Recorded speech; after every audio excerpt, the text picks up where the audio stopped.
You've been looking for someone with some experience in performing arts, and you're looking to learn about the history of theatre, film, and television in East Africa. Come with me.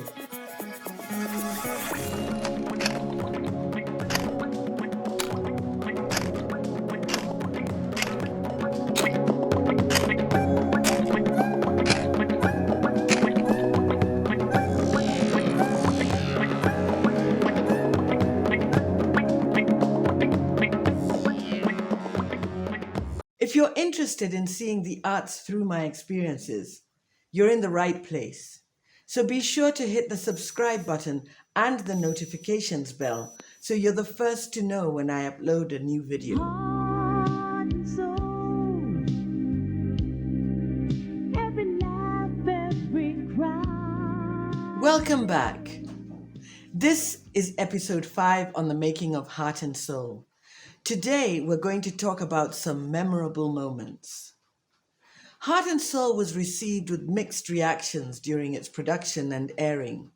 Even though it used a tried and tested model, as I've explained in episode 3, it was quite new in the East African media. Some TV programs later used this model successfully, but at the time, local and international journalists accused it of not being realistic enough. In my opinion, the printed press both in Kenya and in the UK didn't seem to find the project worthy of much praise. The British press described the project through a lens of their own television culture. And one Kenyan journalist from the Daily Nation used almost every article he wrote to discredit the show and its producers. I guess he didn't have much time for fictional drama. We had a hard time being acknowledged for the pioneering nature and groundbreaking work that was at the core of this project. For example, how difficult it was to get government, the UN, and the private sector working together. The project gave opportunities for long-term employment to locally trained actors and crew members. Homegrown celebrities were received by audiences and replaced the foreign names we had called stars. There was a huge learning curve and a lot that was misunderstood in the making of this soap opera.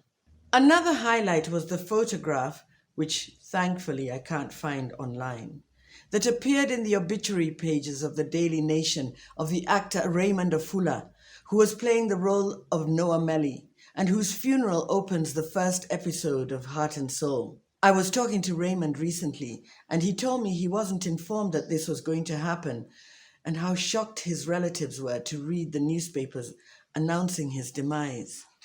Huge cultural gaffe on the part of the producers. Here's something about the budget. Phase 1's funding was close to $1 million, which for the BBC was probably a low budget. But in the Kenyan context, 100 million shillings for a television budget was huge. With it, we managed to provide a whole lot of training and build a production engine.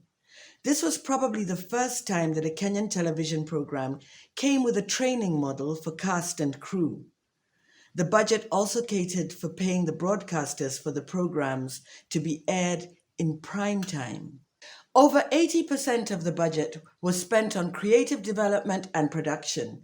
It was the first time, I think, that television casts were treated ki-America. They made good money, had personally designated transport, and many were able to change their lifestyles and build savings over the 6 months of the first phase of the project. And I was at a point in my life where I'd actually so much given up on life, and I was hanging out at the theater. This is a time where you've done like numerous auditions and nothing is coming up. And Lenny, being the big uncle that he is, realized there was something happening with this young girl. I was new at the theater, not so new, but one of the young people there. And so he asked what I was doing the next day, and I said, as it is right now, I have nothing to do. I have no way of moving forward with life. And he said, I need you to be at the Nairobi Safari Club. And he gave me a particular time to be there, and he told me there's going to be an audition. I went home that night and I said, maybe this is my beginning. Yeah? You reach your end to start a beginning, and I think that was my beginning. So I arrived at the auditioning center, that was the Nairobi Safari Club, and we went to a VVIP suite. I'd never been up there. And I'm like, oh my God, what is this? Everything was so professional. There was like tea, artists love tea or anything they can eat. And you can imagine, I'd not maybe had a nice basic meal. So for me, that was a plus. And I'm like, this is heaven. I was trembling, but I said for the first time, this was a free and fair audition, according to me, because there were so many faces I knew and there were so many like professional artists there. And I said, do I really stand a chance? I told myself I'm gonna try and do this. So I went in, auditioned, and as usual you're told, don't call us, we'll call you. And I'm like, oh my God, I hope I'm gonna get this. I hope I'm gonna get this. And I remember Lenny giving me some money. I don't know that this was part of the production thing or something, but it was like if you attended, then there was some cash that you're given. So I was given some money, and guys, I had a decent meal at home. I could afford to make my daughter some food, actually buy without borrowing. And it didn't take long. They said it was callback. I'd never heard of anything like callback. What's callback? So callback comes, and we are shortlisted. We are like about 3 characters for the same role. And I'm like, I'm gonna have this. And it was professionally done, open with a what is it called? There were like 3 judges and all that. And I got the role. Now production starts. So there's rehearsals, then you go for fittings, and guess what? All this time you go for rehearsal, you go for fittings, you're paid. Whoever heard of that in that year? And you get to get transport home, your own cab. My God, I was in heaven. Nothing like that had ever happened. And then we had now the final workshop where we workshopped for like a week, and then production began. And that was the best experience ever. You get picked home, every character. There was nothing like a van. No, it's you and your cab driver. You're picked from wherever you're living. So me from my shanty in Mount Cap. Should have seen the neighbors. What does this woman do? And you get to set, and there is breakfast. Oh my God, there is running tea. Those are the first times I ever had these terms, running tea. You could hear the action, and I don't know what, rap.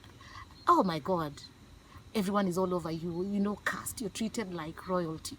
And for me, that was, I don't know, I've never forgotten. The crew was actually professional. I'd never seen anything like that in Kenya, I'm being honest.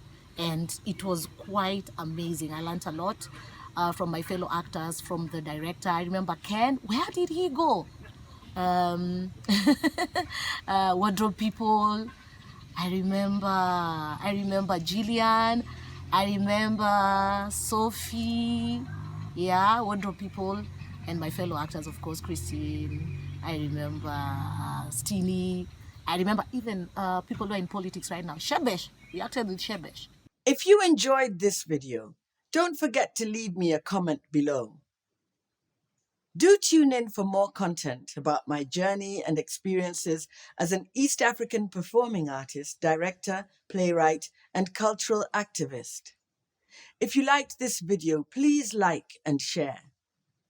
Don't forget to hit the notification bell and the subscribe button so you don't miss any of my videos.